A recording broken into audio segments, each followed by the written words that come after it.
Hi friends, welcome to VividTech. உங்கள் Android மொபைலில் Alight motion app வந்து சரியாக ஒர்க் ஆக மாட்டேங்குதா? அதாவது நீங்கள் இந்த Alight மோஷன் ஆப்பை வந்து ஓப்பன் பண்ணுறீங்க, ஆப் வந்து ஓப்பனே ஆக மாட்டேங்குது. அப்படியே ஓப்பன் ஆகினாலும் யூஸ் பண்ணிக்கிட்டு இருக்கப்போ, அதாவது ஏதாவது நீங்கள் ஒரு ப்ராஜெக்ட் செய்து கொண்டிருக்கப்போ வந்து ஒட்டோவாகவே வந்து ஆப் வந்து க்ளோஸ் ஆகுது. க்ளோஸ் ஆகிறப்ப ஆப் நாட் ரெஸ்பாண்டிங் இல்லாட்டி சம்திங் வென்ட் ராங் இந்த மாதிரியான எரர் மெசேஜஸ் வந்து ஷோ ஆகுது. இல்லாட்டி வந்து Alight மோஷன் ஆப் வந்து யூஸ் பண்ணிக்கிட்டு இருக்கப்போ ரொம்பவே ஸ்ட்ரக் ஆகுது, ஃப்ரீஸ் ஆகுது. சரியாக உங்களால் எந்த ப்ராஜெக்டையுமே அதில் செய்ய முடியலை.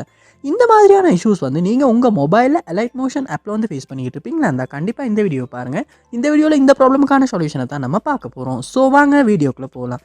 வீடியோ கழிச்சு வரைக்கும் ஸ்கிப் பண்ணால் பாருங்கள். இதான் நம்ம சேனலுக்கு நீங்கள் ஃபஸ்ட் டைம் வந்திருப்பீங்களா அந்த நான் விக்னேஷ் மறக்காம நம்ம சேனலை வந்து சப்ஸ்கிரைப் பண்ணிட்டு அப்படி பார்த்துட்டு பெல் ஐக்கனையும் கிளிக் பண்ணிக்கொள்ளுங்க. ஸோ உங்கள் மொபைலில் வந்து Alight மோஷன் ஆப் வந்து சரியாக ஒர்க் ஆக மாட்டேங்குது. ஸோ ஃபஸ்ட் ஸ்டெப்பாக நீங்கள் என்ன செய்யணும் அப்படின்னா, உங்கள் மொபைலை வந்து கூகுள் ப்ளே ஸ்டோர் வந்து நீங்கள் ஓப்பன் பண்ணிக்கொள்ளணும். ஓப்பன் பண்ணிவிட்டு அதில் சர்ச் பாரில் Alight மோஷன் அப்படின்றத வந்து சர்ச் பண்ணி அந்த ஆப்பை வந்து இந்த இடத்துல நீங்கள் ஓப்பன் பண்ணிக்கொள்ளணும்.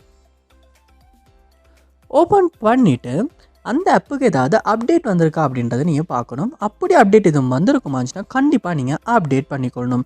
ஏன்னா அப்டேட் பண்ணாமல் பழைய வெர்ஷன் நம்ம யூஸ் பண்ணிக்கிட்டு இருந்தாலுமே இந்த ஆப்பில் உள்ள பக்ஸ் காரணமாக வந்து இந்த ஆப்பில் வந்து இந்த மாதிரியான இஷ்யூஸ் வந்து வர்றதுக்கான சான்ஸ் இருக்குது. அதோட நம்ம அப்டேட் பண்ணாமல் பழைய வெர்ஷன் யூஸ் பண்ணிக்கிட்டு இருந்தாலும் இந்த ஆப்பில் வந்திருக்க புதுசாக வந்திருக்க அப்டேட் எது நம்ம மொபைலுக்கு ஆப்புக்கு வராது. ஸோ கண்டிப்பாக நீங்கள் அப்டேட் பண்ணிவிட்டு அப்டேட் ஆகுன அப்புறமா ஒருக்க செக் பண்ணி பாருங்கள். நெக்ஸ்ட் ஸ்டெப்பாக நீங்கள் உங்கள் மொபைலில் செட்டிங்ஸ் வந்து ஓப்பன் பண்ணிக்கொள்ளுங்கள். ஓப்பன் பண்ணிட்டு இதில் ஆப்ஸ் அப்படின்ற ஒரு ஆப்ஷன் இந்த இடத்துல இருக்கும், அதையும் கொடுத்துக்கொள்ளுங்க. ஆப்ஸ் இதுலேயுமே ஆப்ஸ் அப்படின்றத கொடுத்துக்கொள்ளுங்க. இது வரைக்கும் நம்ம சேனலை நீங்கள் சப்ஸ்கிரைப் பண்ணாமல் இந்த வீடியோ பார்த்துக்கிருப்பீங்களா இருந்தால் கண்டிப்பாக சப்ஸ்கிரைப் பண்ணிட்டு இந்த வீடியோக்கு ஒரு லைக்கையும் போட்டு கண்டினியூ பண்ணுங்கள். உங்கள் மொபைலில் ஆப் மேனேஜ்மெண்ட் லோட் ஆகின பிறகு இதில் சர்ச் பாரில் நீங்கள் Alight மோஷன் அப்படின்றத சர்ச் பண்ணி இல்லாட்டி இந்த இடத்துல ஆப்பை பார்த்து ஓப்பன் பண்ணிடுங்க.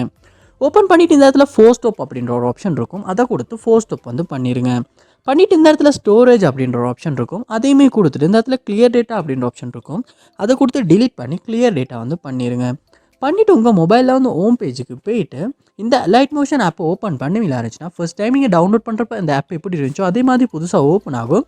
அப்படி ஓப்பன் ஆகுன அப்புறமா நீங்கள் வந்து இந்த ஆப்பை யூஸ் பண்ணி பாருங்கள். கண்டிப்பாக இதுக்கு முன்னால் ஃபேஸ் பண்ண இஷ்யூஸ் வந்து இப்படி கிளியர் டேட்டா பண்ணுறது மூலமாக உங்களால் வந்து சால்வ் பண்ணிக்கொள்ள முடியும். அதோட உங்கள் மொபைலையும் நீங்கள் ஒருக்க ரீஸ்டார்ட் பண்ணிக்கொள்ளணும். ஏன்னா கண்டினியூஸாக நம்ம மொபைல் யூஸ் பண்ணுறோம், அதனால் நம்ம மொபைலுமே வந்து ஸ்லோவாகும், ஸ்ட்ரக் ஆகும். அதனாலையுமே வந்து இந்த மாதிரி Alight மோஷன் ஆப்ஸ் வந்து நம்ம மொபைலை கொஞ்சம் ஸ்ட்ரக் ஆகி ஒர்க் ஆகிறதுக்கான சான்ஸ் இருக்குது. ஜஸ்ட் உங்கள் மொபைலை ஒருக்க ரீஸ்டார்ட் பண்ணிவிட்டு ஒன்றாகுன அப்புறமா செக் பண்ணி பாருங்கள். ஸோ கண்டிப்பாக இந்த ஸ்டெப்ஸ் எல்லாத்தையுமே நீங்கள் உங்கள் மொபைலில் ட்ரை பண்ணுற மூலமாக இதில் ஏதாவது ஒரு ஸ்டெப் மூலமாக கண்டிப்பாக உங்கள் ப்ராப்ளம் வந்து சால்வ் ஆகும். அது என்ன ஸ்டெப் அப்படின்றது கமெண்ட் பாக்ஸில் வந்து கமெண்ட் பண்ணுங்கள். இது போல் நிறைய வீடியோ பார்க்கணும்னா கண்டிப்பாக நம்ம சேனலை சப்ஸ்கிரைப் பண்ணுங்கள். அப்படி பார்த்துள்ள பெல் ஐக்கனையும் கிளிக் பண்ணிடுங்க. Thank you.